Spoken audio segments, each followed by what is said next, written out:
بسم الله الرحمن الرحيم.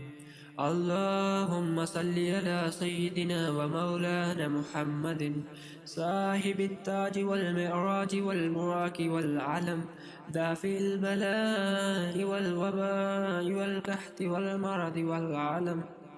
اسمه مكتوب مرفوع مشفوع منقوش في اللوح والقلم، سيد العرب والعجم. جسمه مقدس معطر مطهر منور في البيت والحرم، شمس الدهى بدر الدجى صدر العلا نور الهدى، كهف الورى مصباح الظلم، جميل الشيم شفي الأمم، صاحب الجود والكرم.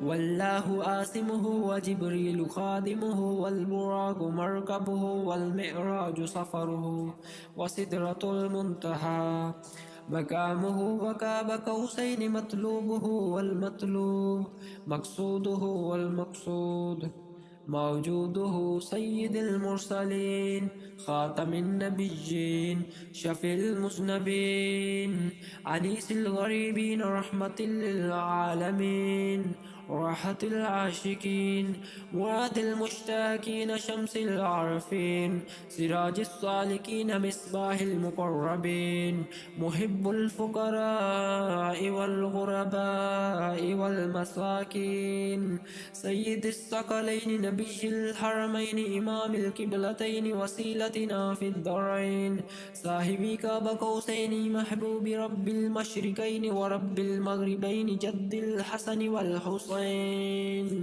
مولانا ومولى الثقلين، أبي القاسم محمد بن عبد الله، نور من نور الله.